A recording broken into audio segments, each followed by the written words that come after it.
que el Señor nos vaya dando mucha luz en esto.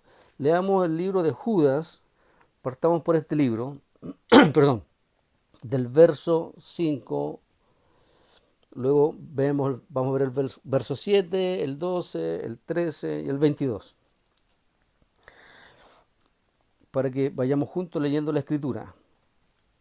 Judas, verso 5, quiero recordaros, ya que una vez lo había sabido, que el Señor, habiendo salvado al pueblo, sacándolo de Egipto, después destruyó a los que no creyeron. Toma en cuenta esa palabra, destruir a los que no creyeron.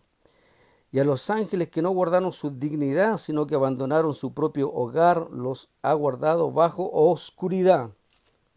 Toma en cuenta esa palabra. Destrucción, oscuridad ahora. En prisiones eternas, ahora habla de prisiones eternas, para el juicio del gran día.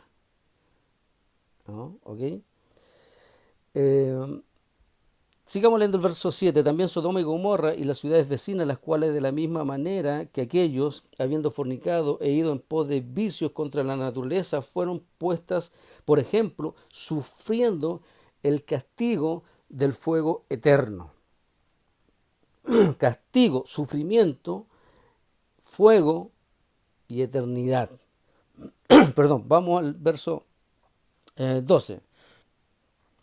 Estos son manchas en vuestros ágapes, que comiendo sin vergüenza algunos con vosotros se apacientan a sí mismos, nubes sin agua, llevadas de acá para allá por los vientos, árboles otoñales sin fruto, 2 veces muertos y desarraigados. ¿Por qué coloqué este texto? Porque habla de 2 veces muertos y desarraigados. O sea, se recuerdan que hablamos anteriormente en Apocalipsis de la muerte segunda, del lago de fuego, y vamos a aclarar también algunos pensamientos teológicos que han aparecido y algunos pensamientos humanistas que han querido refutar un poco el tema de la ira. También lo vamos a ver. Verso 13. Son fieras ondas del mar que espuman su propia vergüenza, estrellas errantes para las cuales está reservada eternamente la oscuridad de las tinieblas, hablando necesariamente del juicio de Dios. Y el verso 22 dice: a algunos que dudan, convencedlos. Mira qué interesante. Algunos que dudan, convencedlos. A otros, salvadlos, arrebatándolos del fuego. Qué interesante cómo lo aplica Judas a aquellos incrédulos y a aquellos que han de ser arrebatados del fuego.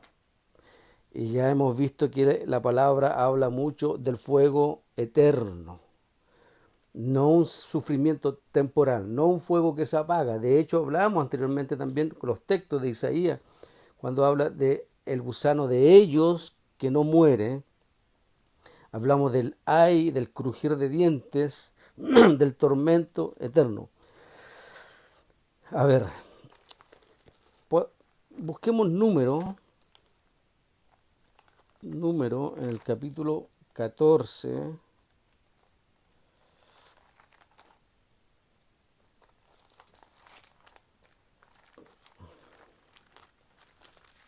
Números 14, verso 18.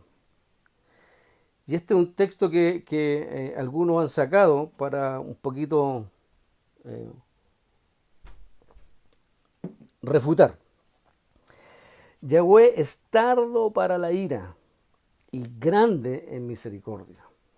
Perdona la maldad y la rebelión, esto es lo que algunos tuercen, aunque de ningún modo tendrá por inocente al culpable, pues castiga el pecado.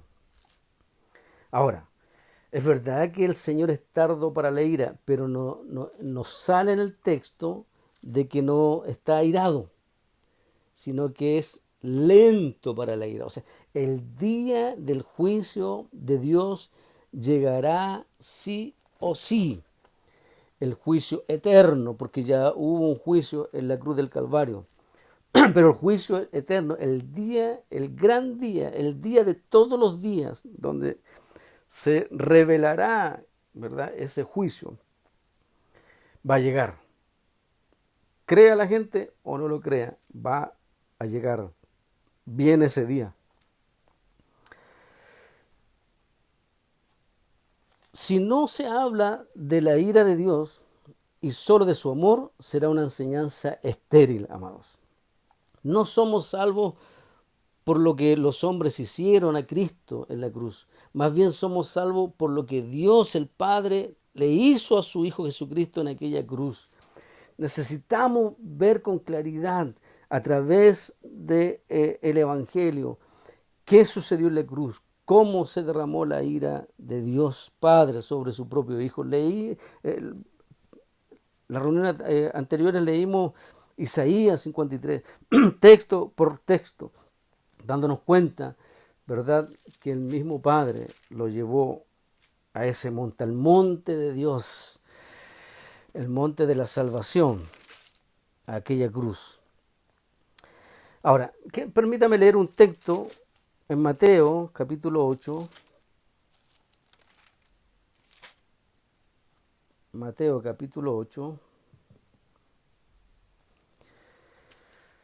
verso 28. Dice, cuando llegó a la otra orilla, hablando de Jesucristo, a la tierra de los Gadarenos, vinieron a su encuentro dos endemoniados que salían de los sepulcros, feroces en gran manera, tanto que nadie podía pasar por aquel camino. Y clamaron diciendo, ¿qué tienes con nosotros, Jesús, Hijo de Dios? Mira, mira los demonios reconociéndolo a Jesús, que Él era el Hijo de Dios. Y venían con fuerza en contra de Él, gritándole, ¿has venido acá para atormentarnos antes de tiempo? Eso, qué interesante. Los demonios que actuaban en estos dos hombres pudieron ver en el Hijo de Dios y entender que viene el día que donde ellos mismos, aquellos ángeles que se rebelaron juntamente con Lucifer, serán atormentados. Y ellos decían, has venido antes de tiempo. Y mucha gente no cree en este tormento, no cree en este juicio, y aún los demonios sí lo entienden. Así lo dice la Escritura. Leamos Juan,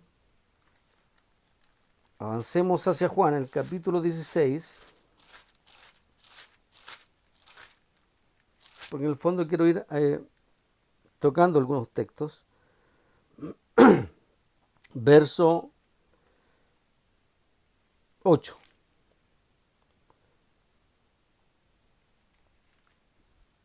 Y cuando Él venga, hablando del Espíritu de Dios, convencerá al mundo de pecado, de justicia y de juicio. Por eso es importante este tema. Necesariamente necesitamos la asistencia del Espíritu de Dios, que Él nos guíe, que Él alumbre el entendimiento de cada uno. Es Él el que tiene que convencer, no son los hombres. Es el mismo Espíritu de Dios que convence al mundo de pecado. Y no tan solo de pecado, sino también debe de convencerlo de justicia, debe de convencerlo de lo que sucedió. No tan solo debe convencerlo de la naturaleza del hombre, de la condición del hombre que está muerto, que está esclavo, que está ciego. Según el libro de Isaías, una llaga podrida. Según Isaías es inútil, el hombre está en regiones de oscuridad. El Espíritu Santo ha de convencer a ese hombre, aunque tenga una moralidad, entre comillas, muy alta. Necesita que el Espíritu Santo lo convenza de la condición en la cual está delante de Dios, porque frente a los hombres podemos tener una tremenda apariencia, pero frente al Señor Dios puede venir y decirle a los fariseos, a los saduceos, a los escribas, muertos, son sepulcros blanqueados, hay mortandad, hay carne podrida. Ustedes se maquillan, ustedes pueden estar bien vestidos, pueden tener una jelga, pueden dominar la ley, pueden hablar la ley, pueden enseñar la ley al pueblo, pero para Dios están muertos. Es el Espíritu Santo el que viene a convencer al hombre de nuestro pecado y también de la justicia de Dios, de la justicia, de lo justo de Dios, de ese atributo glorioso de la justicia de Dios, donde tuvo que llevar a su propio Hijo a la cruz del Calvario y resucitarlo poderosamente el tercer día, donde no tan solo se hubo una revelación de la ira de Dios y una revelación de la justicia de Dios, donde Jesucristo glorificó al Padre, sino que también tiene que convencer al Espíritu Santo del juicio que hubo en la cruz del Calvario. Por lo tanto, es el ministerio del Espíritu de Dios, no es nuestro. Nosotros solo somos anunciadores de la verdad de Dios, somos el heraldo del Evangelio, pero el que ha de convencernos a todos nosotros ha de ser el Espíritu Santo. Él ha de convencernos a cada uno, amados. Qué terrible es saber que personas que profesan ser hijos del Señor ignoren o desconozcan, y peor aún, no crean en el justo juicio de Dios. Qué terrible es que no crean en la ira de Dios. Qué terrible que no crean en la condenación eterna, donde ellos distorsionan los textos en una interpretación emocional. Cuando leen la ira o el justo juicio o el fuego eterno, no pueden comprenderlo porque su mirada es emocional. No pueden digerir esa amargura de la palabra, esa dureza de la palabra de Dios. No son textos inventados, son textos claros, pero han de ser revelados por el Espíritu de Dios en nuestro propio corazón. Ellos dicen que la muerte segunda, el lago de fuego, los que son arrojados allí serán consumidos o dejan de existir. Esa es una teoría, ese es un postulado teológico para poder desprenderse de cómo un Dios airado va a mandar a los hombres al lago de fuego, ese fuego que nunca se apaga y será por la eternidad. No se puede entender. Por eso tratan de torcer los textos para poder un poco descansar en que no llegarán a ese lugar. Hay una declaración del Papa, ¿verdad? De este representante de la Iglesia Apostólica Romana, universal para ellos, donde dicen que el infierno es un estado y no es un lugar, diciendo que los que no son perdonados serán borrados o van a desaparecer, van a dejar de existir. Y esta teología católica apostólica romana también entra en muchas sectas y en muchos movimientos, inclusive evangélicos, donde dicen algo muy parecido. Lo que están diciendo, que la gente deja de existir cuando son mandados al lago de fuego en la muerte segunda. Pero la Escritura es clara en señalar lo que ha de suceder en ese lugar. Muchos supuestos cristianos creen convenientemente en este movimiento o en esta teología llamada aniquilacionismo. Es donde el hombre es aniquilado, borrado, pero no permanece en un lugar o tiene un estado de sufrimiento, pero no es un lugar donde han de sufrir eternamente. Le es más fácil creer que Satanás y los que se rebelaron con él merecen y serán lanzados al lago de fuego, pero ellos mismos, si son mandados al lago de fuego, si son arrojados al lago de fuego, dejan de existir. O hablando de un castigo parcial, no eterno. Meditemos un poco en esto, amados. Si fuese así, entonces ¿Dónde queda ese texto que leímos donde estos demonios que hablaban a través de estos dos hombres diciéndole al Señor que has venido a atormentarnos antes de tiempo? Habla de un tormento que llegará un día donde ellos mismos serán atormentados. Esa visión, ah, ¿verdad? Que hay muchas personas donde Satanás estará atormentando a la gente, a las almas, y donde ellos van a regocijar prácticamente en esta tortura. No es así bíblicamente. Y lo leímos en Apocalipsis. Satanás, el falso profeta, todos aquellos ángeles que se rebelaron juntamente con él, el anticristo, la bestia, la muerte, el Hades, y todo aquel que no se halló inscrito en el libro de la vida será lanzado al lago de fuego. Este es la muerte segunda. Entonces, si fuese que solo se aniquila, dejan de existir, entonces no podríamos hablar de la justicia de Dios, no podríamos hablar tendríamos que entonces bajar la fuerza, el poder de lo que sucedió en la cruz del Calvario. Entonces no fue completo el sacrificio de Cristo en la cruz del Calvario, porque Cristo bebió toda la copa de la ira del Padre. Leamos Mateo capítulo 25, por favor.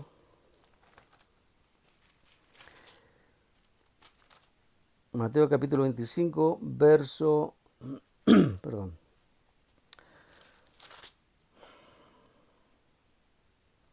Verso 41. Entonces dirá también a los de la izquierda: apartados de mí, malditos, al fuego eterno preparado para el diablo y sus ángeles. Mira qué fuerte. Entonces dirá también a los de la izquierda: apartados de mí, malditos, al fuego eterno preparado para el diablo y sus ángeles. Verso 46 del mismo capítulo: irán estos al castigo eterno. O sea, ¿qué otra interpretación podemos dar al texto? Irán estos al castigo eterno y los justos a la vida eterna. Por lo tanto, el hombre fue creado para la eternidad, ya sea para la vida eterna o la eterna vida, en otras palabras, estar eternamente en Cristo porque Él es la vida, estar eternamente nuestro nombre inscrito en el libro de la vida porque Jesús es el Cordero de Dios, o eternamente en el castigo o el justo juicio de Dios en el lago de fuego. Eso lo podemos comparar con Apocalipsis capítulo 20 del verso 10 al 15, que eso lo leímos anteriormente en otra reunión. Sigamos en Mateo, vamos a retroceder al capítulo 5 de Mateo.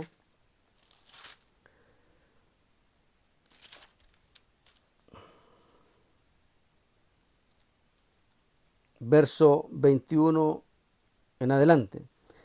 Oíste que fue dicho a los antiguos: no matarás, y cualquiera que mate será culpado de juicio. Pero yo digo que cualquiera que se enoje contra su hermano será culpado de juicio. Y cualquiera que diga necio a su hermano será culpado ante el concilio. Y cualquiera que le diga fatuo quedará expuesto al infierno de fuego. Vamos a Lucas, capítulo 16.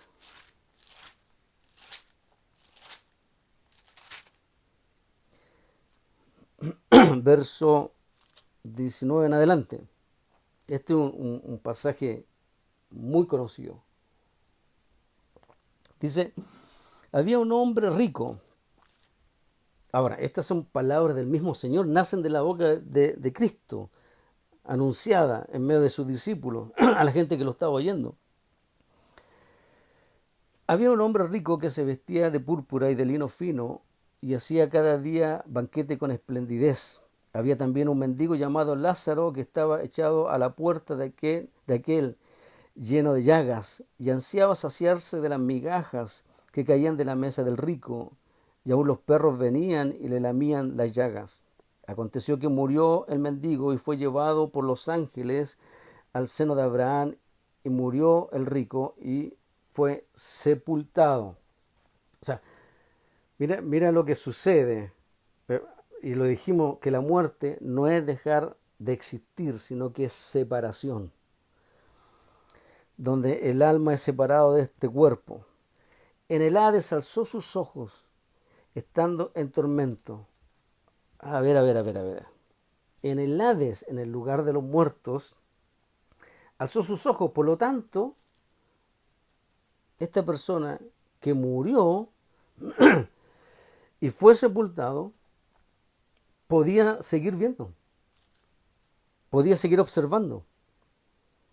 En el Hades alzó sus ojos estando en tormentos. O sea, no tan solo podía ver, sino que sentir, porque estaba siendo atormentado. Y vio de lejos a Abraham y a Lázaro en su seno. Entonces gritando dijo: Padre Abraham, ten misericordia de mí y envía a Lázaro para que moje la punta de su dedo en agua y refresque mi lengua. O sea, no tan solo ve, no tan solo siente el sufrimiento, sino también puede hablar, ser oído, y puede degustar porque quería agua. Por eso la Escritura es muy clara cuando habla que el día de la resurrección unos serán resucitados para vida eterna y otros serán resucitados para condenación eterna. Ambos, tanto el de la vida eterna o condenación eterna, ambos tendrán un cuerpo. Y eso es para profundizarlo en otra ocasión, para hablar también del cuerpo, el cuerpo de Cristo. Dice Lázaro para que moje la punta de su dedo en agua y refresque mi lengua, porque estoy atormentado en esta llama. O sea, él está reconociendo que está siendo atormentado en una llama. Y ya vimos que es una llama que no se apaga. Pero Abraham le dijo: Hijo, acuérdate que recibiste tus bienes en tu vida y Lázaro males, pero ahora este es consolado aquí y tú atormentado. Ahora Abraham dice: tú estás siendo atormentado. O sea, no es una sensación que está teniendo este hombre, sino es una realidad que aún Abraham lo está mirando. Además de todo esto, una gran cima está puesta entre nosotros y vosotros, de manera que los que quieran pasar de aquí a vosotros no pueden, ni de allá pasar acá.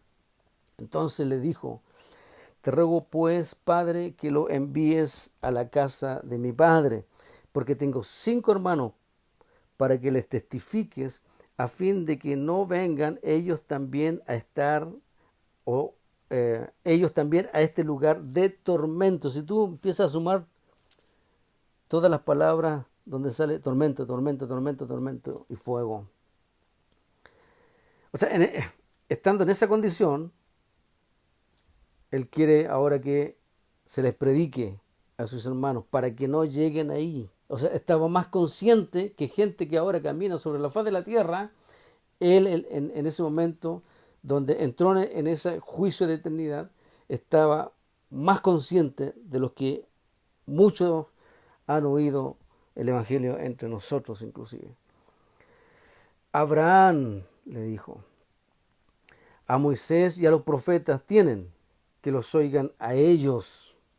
¿Se recuerdan que Jesucristo le dijo a sus discípulos que Moisés hablaba de él y los profetas hablaban de él y los salmos hablaban de él?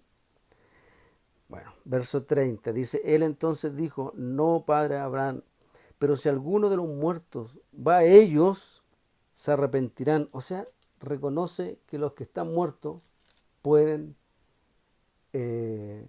o tratarán de salir de ese lugar.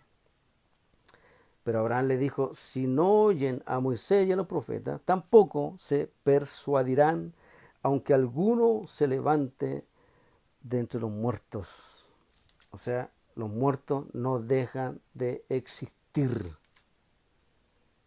Es muy claro estos textos.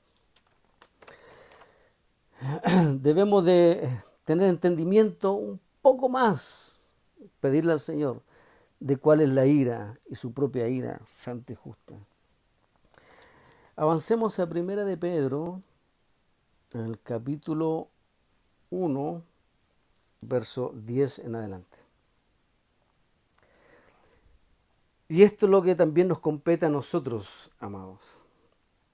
Dice los profetas que profetizaron de la gracia, o sea, aquellos que estaban en el Antiguo Testamento ya estaban profetizando de la gracia. Por lo tanto, aquellos que predican de que hay 7 tiempos marcados en la dispensación, quedan fuera de este texto, porque aquí dice que los profetas, en otras palabras, del Antiguo Testamento ya estaban profetizando de la gracia de Dios. La gracia siempre ha existido, solo que se vino a dar a conocer con poder, con gloria y majestad en la cruz del Calvario, en el cuerpo sacrificado del Hijo de Dios. Sigamos el verso 10. Los profetas que profetizaron de la gracia destinada a vosotros inquirieron y diligentemente indagaron acerca de esta salvación. Mira qué interesante. Nosotros también debemos pedir al Espíritu Santo que nos guíe para inquirir, para buscar, escudriñar con diligencia, con prontitud acerca de esta salvación. Y Él nos guiará, el Espíritu Santo nos guiará a toda verdad y a toda justicia, nos enseñará cómo fuimos amados, y cómo fuimos amados nos apuntará necesariamente a la cruz. Pondrá nuestros ojos en el autor y el consumador de nuestra salvación y de nuestra fe. Dice el verso 11, escudriñando qué persona y qué tiempo indicaba el Espíritu de Cristo que estaba en ellos, el cual anunciaba de antemano los sufrimientos de Cristo. Ya de antemano el Espíritu Santo estaba anunciando los sufrimientos de Cristo y las glorias que vendrían tras ellos. Interesante el texto. Por eso tenemos que ser alumbrados por el Señor para comprender cuán gloriosa es aquella cruz, cuán potente, qué potente lo que sucedió en la cruz del Calvario. Vamos a Gálatas, en el capítulo 3, verso 13, y luego más adelante también lo voy a citar, pero vamos a leer solamente un texto de este capítulo 3 de Gálatas. Verso 13 dice, Cristo nos redimió de la maldición de la ley, haciéndose maldición por nosotros, pues está escrito, maldito todo el que es colgado en un madero. Amado, hemos venido hablando de la ira de Dios y del justo juicio de Dios que se ha inflamado por el pecado del hombre. Ya Gabriel nos ha estado compartiendo de eso en profundidad. Y eso obviamente nos apunta a esta salvación tan gloriosa.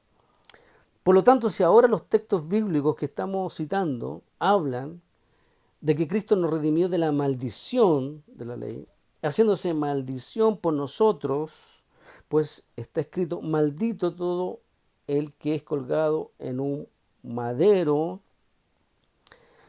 Estamos hablando de que Cristo se hizo maldito. Por eso, cuando hablamos de la ira de Dios, podemos hablar de la justificación, de la redención, y eso va a hacer, obviamente, que nuestros corazones han de glorificarlo, amado, porque sabremos cada uno de nosotros que merecemos el justo juicio de Dios. Dejemos Gálatas un ratito, luego vamos a volver a Gálatas. Leamos 2 de Corintios, retrocede un poco, 2 de Corintios capítulo 5,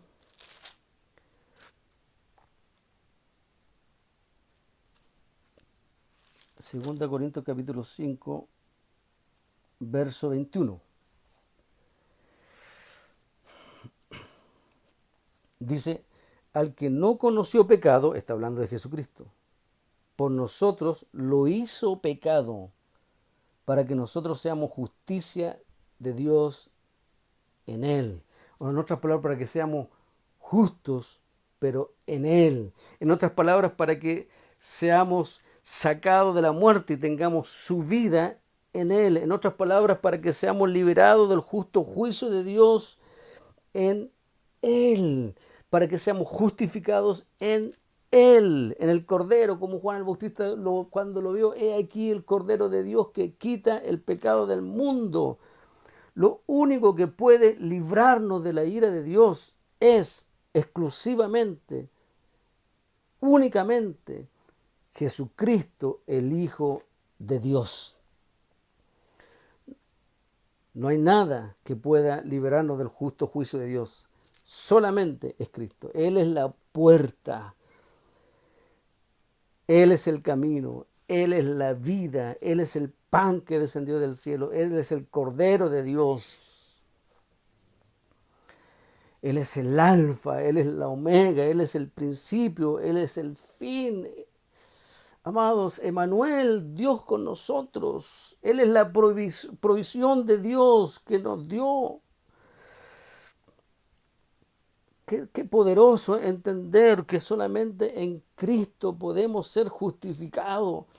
Toda esa ira inflamada por el pecado del hombre cayó solo en un solo cuerpo llamado Jesucristo en la cruz del Calvario.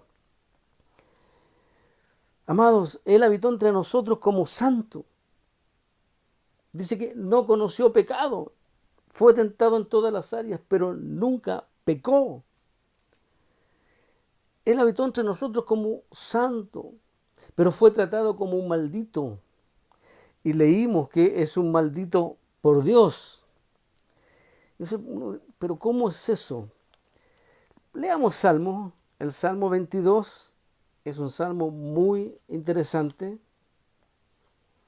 En el Salmo 22, el verso 1 en adelante. Dice, Dios mío, ¿por qué me has desamparado? Estamos hablando de la ira de Dios en el cuerpo de Jesucristo, cuando fue aquella cruz. Estamos hablando de aquella copa que el Señor, nuestro Señor, empezó a beber hasta la última gota. Ese cáliz fue derramado sobre él. Estamos hablando del grano de trigo o el grano que cayó a tierra y fue molido para poder llevar fruto. Tuvo que morir para poder dar fruto, para poder dar vida. Dios mío, ¿por qué me has desamparado? ¿Por qué están tan lejos de mi salvación y de las palabras de mi clamor? Dios mío, clamo de día y no respondes, y de noche no hay para mí descanso. Mira qué interesante el primero y el segundo texto. Está desamparado y está lejos y está cansado. Pero tú eres santo, verso 3, tú que habitas entre las alabanzas de Israel, en ti esperaron nuestros padres, esperaron y tú los libraste. Clamaron a ti y fueron librados, confiaron en ti y no fueron avergonzados. Pero yo soy gusano y no hombre. Oprobio. Estamos hablando de Jesucristo, el Hijo de Dios, que no conoció pecado, pero se hizo maldito por Dios. O sea, aquí tú ves la visión de Dios, de un Dios airado, cómo trató a su propio Hijo. No le tembló la mano para castigar, matar a su único, justo, santo y eterno Hijo. Todos sabemos hoy que nosotros debiésemos estar allí, en su lugar, mas Él se puso en nuestro lugar por nuestra causa, por nuestras transgresiones, por nuestro pecado. Él fue tratado como un maldito por Dios, como un pecador por Dios.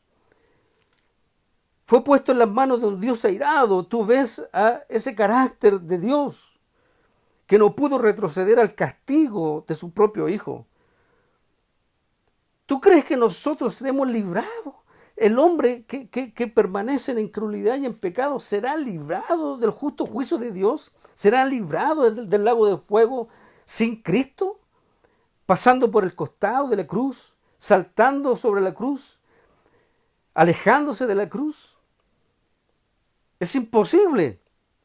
Solo en la cruz el hombre es reconciliado, solo en la cruz nosotros somos comprados, somos salvados, solo en la cruz de Cristo. Qué potente el verso 6, pero yo soy gusano y no hombre. Hablando de Cristo, oprobio de los hombres. En otras palabras, deshonrado, vergüenza de los hombres. No había honra en él. Yo soy gusano y no hombre, oprobio, vergüenza, una deshonra de los hombres y despreciado del pueblo.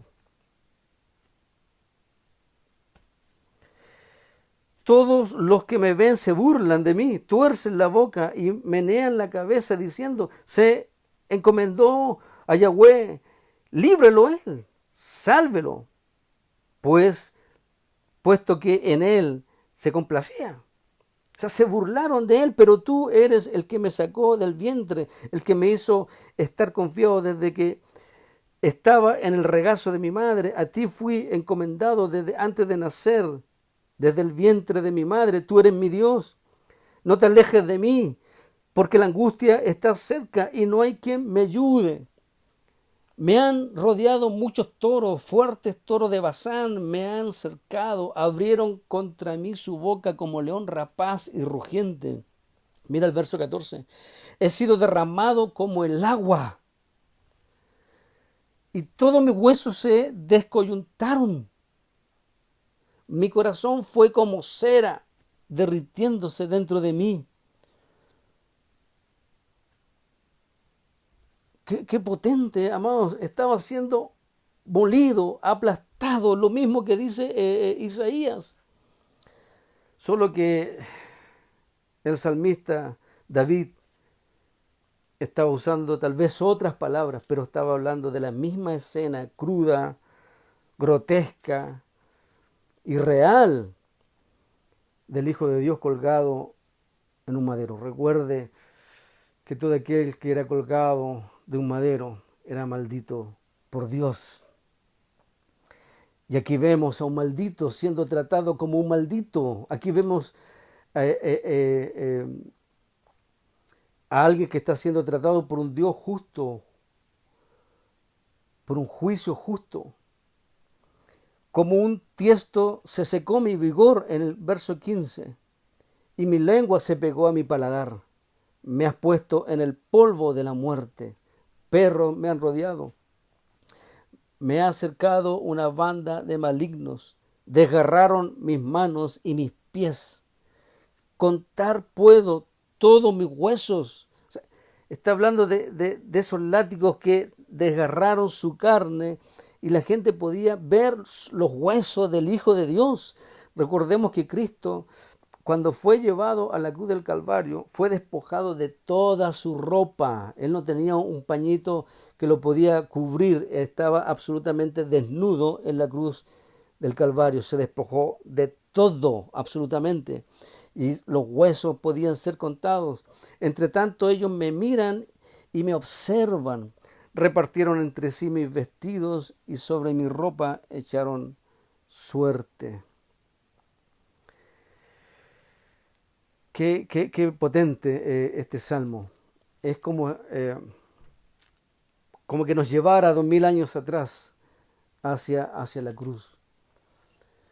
Pero es más allá de lo que nosotros podemos leer, porque no tiene tan solo que ver con lo que sucedió en su propio cuerpo, sino que tiene que ver que esa copa de la ira de Dios se manifestó como ese sacrificio.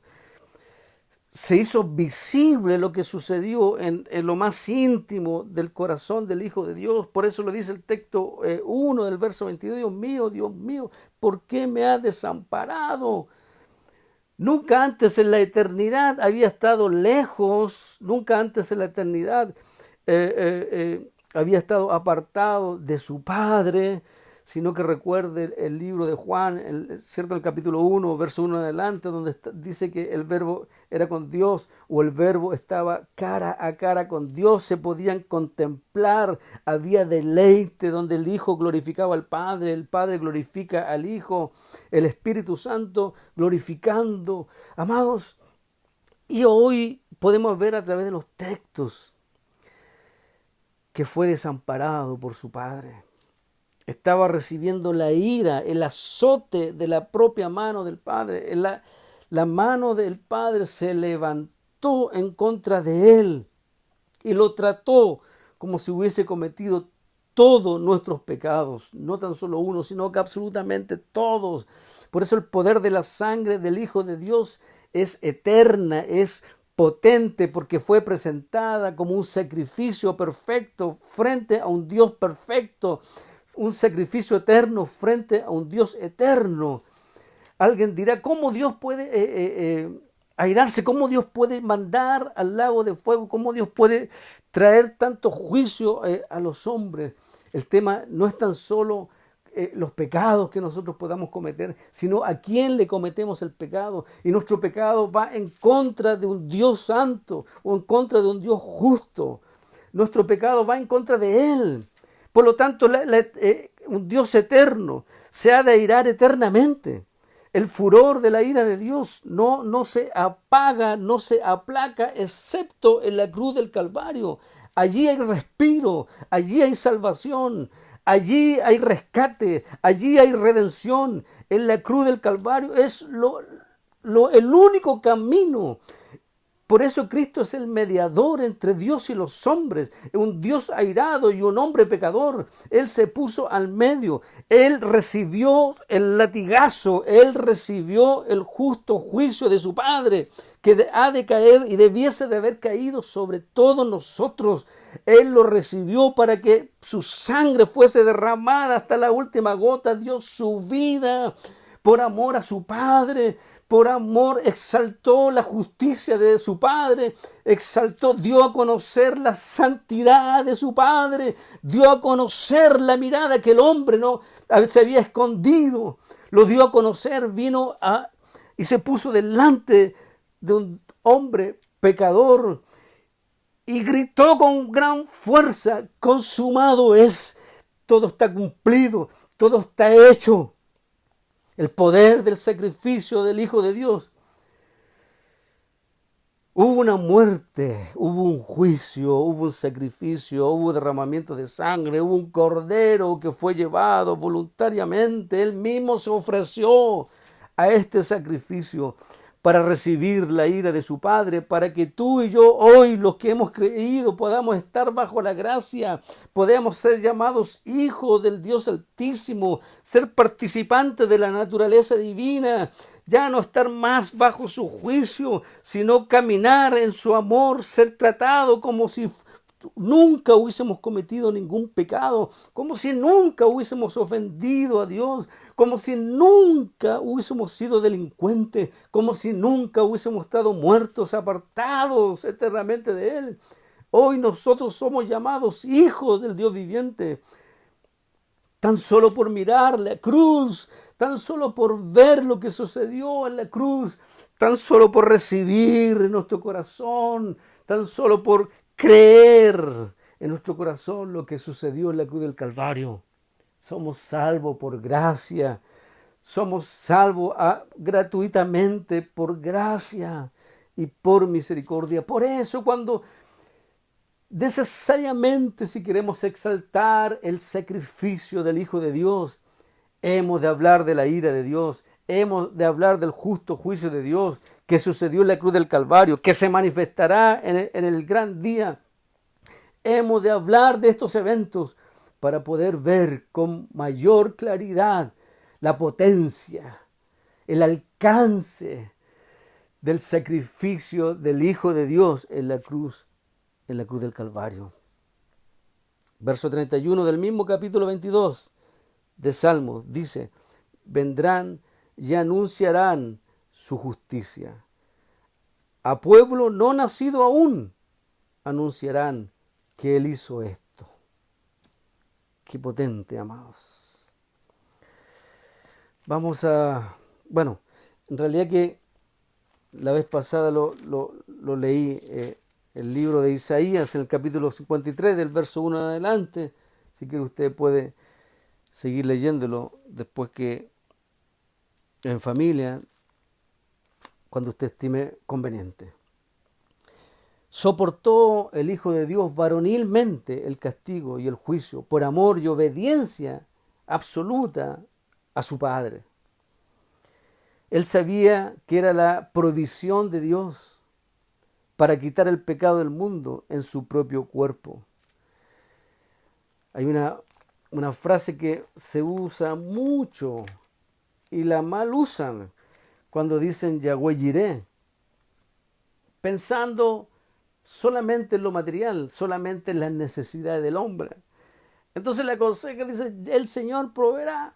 Es verdad que Dios nos provee, pero el texto toma vida y toma fuerza en su propio contexto. Leamos Génesis en el capítulo 22, verso 5 en adelante. ¿De dónde aparece esta frase? ¿Quién la dijo? ¿Por qué la dijo? ¿Qué se le fue revelado? ¿Cómo el Espíritu Santo lo guió? Vamos a hablar un poquito de Abraham y su hijo Isaac. Verso 5 en adelante. Entonces dijo Abraham a sus siervos, esperad aquí con el asno. Yo y el muchacho, hablando de su hijo Isaac, iremos hasta allá, apuntó al monte, adoraremos y volveremos a vosotros. Ahora, ¿cómo pudo comprender esto? Porque él sabía que aunque sacrificase a su hijo, Dios tenía el poder de levantarlo de la muerte y devolvérselo, porque tenía una promesa de Dios para sus próximas generaciones. Tomó Abraham la leña del holocausto y la puso sobre Isaac, su hijo. Luego tomó en su mano el fuego y el cuchillo, y se fueron los dos juntos. Después dijo Isaac a Abraham, su padre, Padre mío. Él respondió, aquí estoy, hijo mío. Ahora imagínate el corazón de Abraham. Solo él sabía, su hijo no lo sabía, él sabía que Dios le había pedido a su propio hijo en sacrificio, a su único primogénito, hijo, donde habían promesas, donde estuvo años y años esperando que su mujer quedara encinta, donde había gozo y alegría por verlo, por esa palabra que se hizo vida en su propio hijo, y ahora Dios se lo estaba pidiendo en sacrificio para él. Entonces imagínate cuando Abraham va tomando la leña del holocausto, ¿cierto? Va con su hijo caminando, cuando toma el fuego, cuando toma el cuchillo, cuando le pregunta a su hijo, Padre mío, él respondió, aquí estoy, hijo mío. Isaac le dijo, tenemos el fuego, la leña, pero ¿dónde está el cordero para el holocausto? Abraham respondió, Dios proveerá, Yahweh Jireh, el cordero para el holocausto, hijo mío. Qué interesante. Qué comprensión tenía este hombre, Abraham, el padre de la fe. Dios proveerá el cordero para el holocausto. Anteriormente le dijo a su criado, vamos a ir con el muchacho, adoraremos y volveremos. Y él no estaba con un corazón desobedeciendo a Dios, sino iba con lágrimas, con sufrimiento en su corazón, en su alma, pero en obediencia a Dios. E iban juntos, dice el texto 9, cuando llegaron al lugar que Dios le había dicho, edificó allí Abraham un altar, compuso la leña, ató a Isaac, su hijo, y lo puso en el altar sobre la leña. Extendió luego Abraham su mano. Qué interesante, su hijo no dijo nada, no abrió su boca, no enfrentó a su padre, no quiso corregirlo, quedó en silencio. Extendiendo luego Abraham su mano y tomó el cuchillo para degollar a su hijo. Entonces el ángel de Yahweh lo llamó desde el cielo, Abraham, Abraham. Él respondió, aquí estoy. El ángel le dijo, no extiendas tu mano sobre el muchacho, ni le hagas nada, pues ya sé que temes a Dios, por cuanto no me rehusaste a tu hijo, tu único hijo. Entonces alzó Abraham sus ojos y vio a sus espaldas un carnero trabado por los cuernos en un zarzal. Fue Abraham, tomó el carnero y lo ofreció en holocausto en lugar de su hijo. Mira qué interesante. Hubo un sustituto, hubo un cambio. Y llamó a Abraham a aquel lugar, Yahweh proveerá. El Señor proveerá. Qué interesante, amados. Es potente el texto. ¿Sí? Con ese texto en mente, nosotros vamos a Gálatas, en el capítulo 3, verso 6. Podemos encontrarnos con lo siguiente, Pablo escribiendo a los Gálatas, dice, así Abraham creyó a Dios y le fue contado por justicia, o sea, le fue imputada la justicia, en otras palabras. Le fue imputada la justicia porque creyó a Dios. Sabed, por tanto, que los que tienen fe, estos son hijos de Abraham. Y la Escritura, previendo que Dios había de justificar por la fe a los gentiles, y ahí entramos todos nosotros, dio de antemano la buena nueva, o en otras palabras, Dios le predicó a Abraham. Dios le habló de su mensaje, del evangelio. Dios le habló de el hijo que llevaría al monte, a su propio monte, pero lo iba a sacrificar.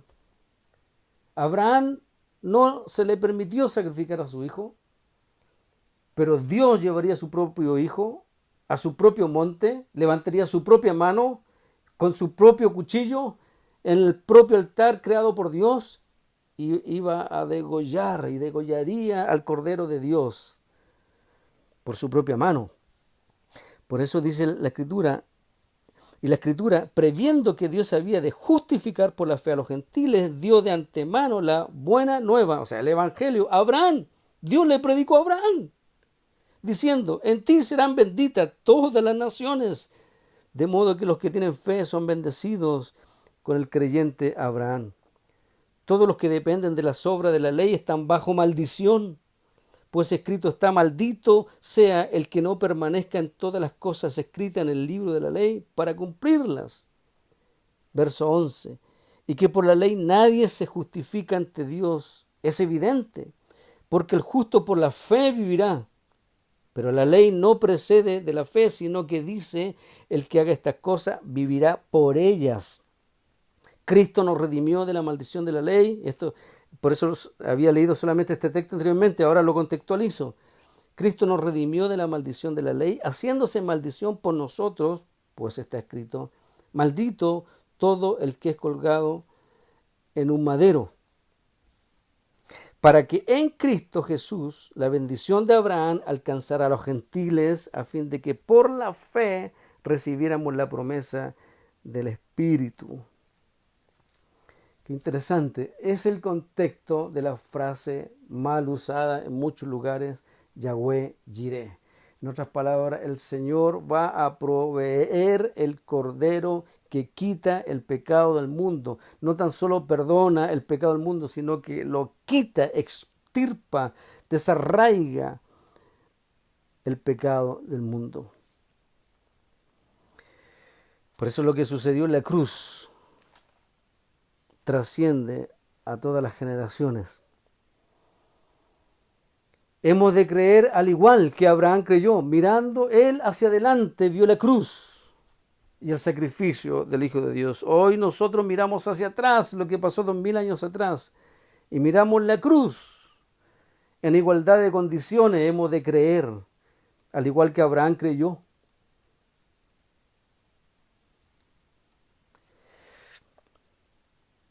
Sigamos unos textos y vamos a ir ya concluyendo. Mateo, en el capítulo 19, verso 25 en adelante. 25-26. Dice, sus discípulos, al oír esto, se asombraron mucho y decían: ¿quién pues podrá ser salvo? En otras palabras, ¿quién de los hombres podrá escapar de la ira de Dios? ¿Quién podrá escapar del fuego eterno? ¿Quién podrá beber esa copa de la ira? ¿Quién podrá ser justificado siendo pecadores, justificados frente a un Dios santo, justo y airado? ¿Quién de los hombres podrá ser salvo? Es una pregunta eterna. Esta no es cualquier pregunta. Esta pregunta el Espíritu Santo golpeó a los discípulos.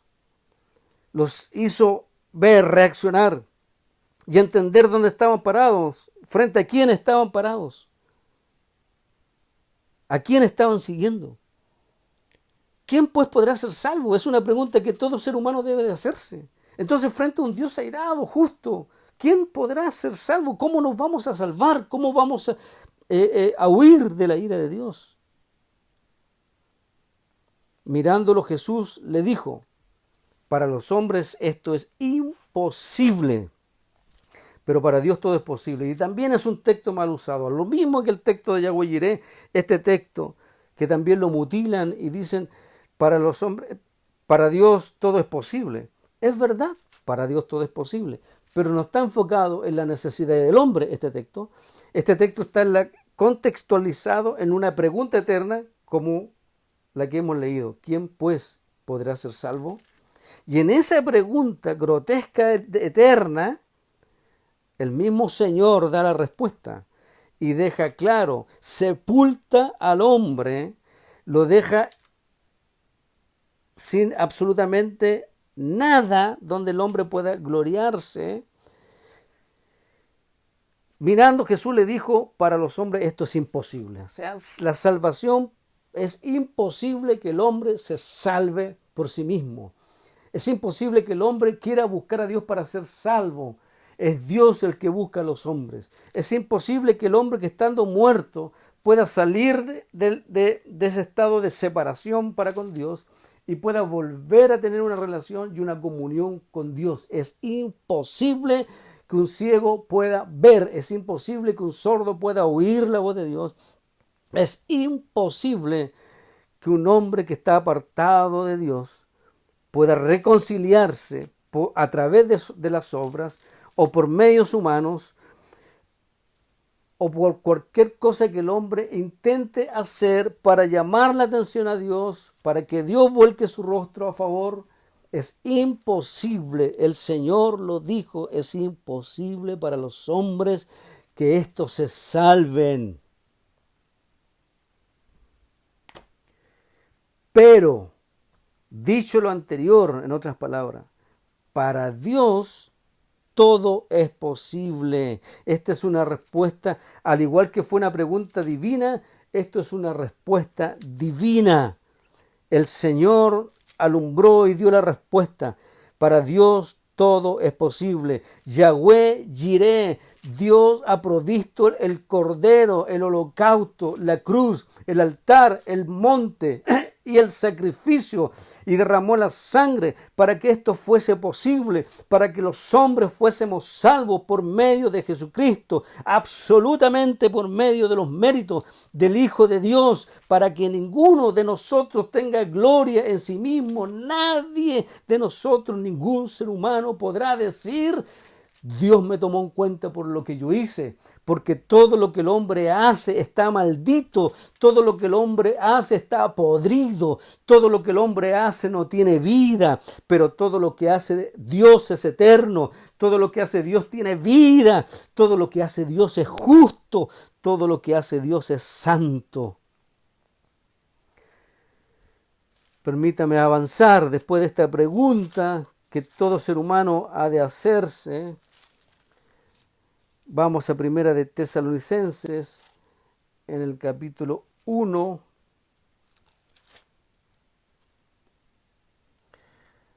verso 10. Y Pablo escribe algo muy interesante.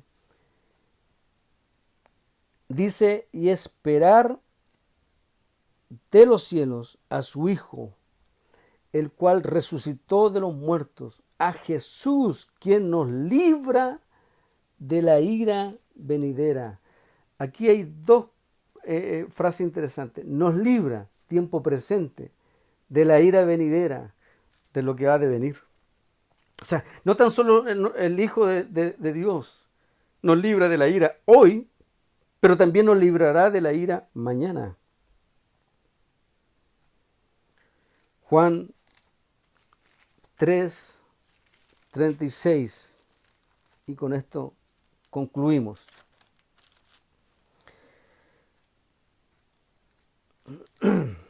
Leamos del 31 en adelante. El que viene de arriba está por encima de todos. El que es de la tierra es terrenal y habla de cosas terrenales. Deja clarito la condición del hombre y quién es Dios. El que viene del cielo está por encima de todos. Y todos sabemos quién vino del cielo, nuestro Señor. Verso 32. Y de lo que ha visto y oído testifica, pero nadie recibe su testimonio. El que recibe su testimonio, ese atestigua que Dios es veraz. Porque aquel a quien Dios envió, las palabras de Dios habla, pues Dios no da el Espíritu por medida. 35. El Padre ama al Hijo y ha entregado todas las cosas en su mano. El que cree en el Hijo tiene vida eterna. Pero el que se niega a creer, el que se niega a obedecer, el que se niega a recibir en el Hijo, no verá la vida, sino que la ira de Dios está sobre él, tiempo presente. La ira de Dios está sobre él. Desde el momento que Adán peca, se encendió la ira de Dios.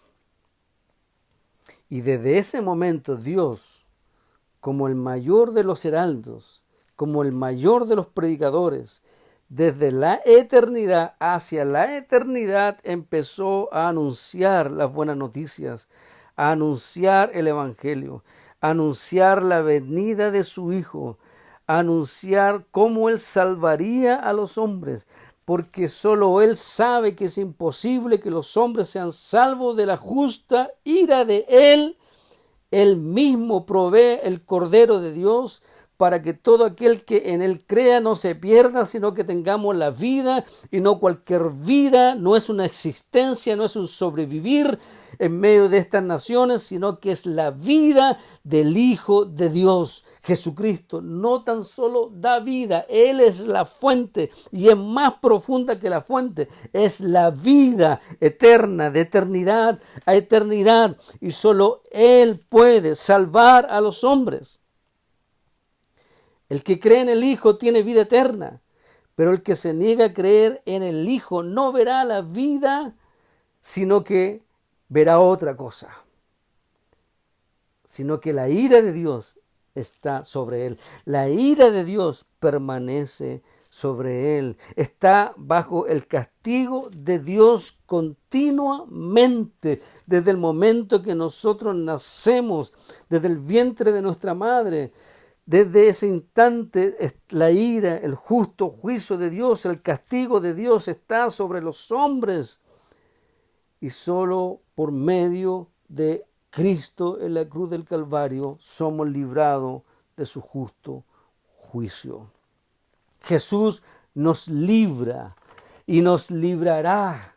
Es una liberación eterna, amados. Él nos libra y nos librará. En otras palabras, Jesús nos exime. Jesús nos aparta del justo juicio. Jesús nos aparta de la ira de su propio Padre, porque Él recibió la ira en la cruz del Calvario.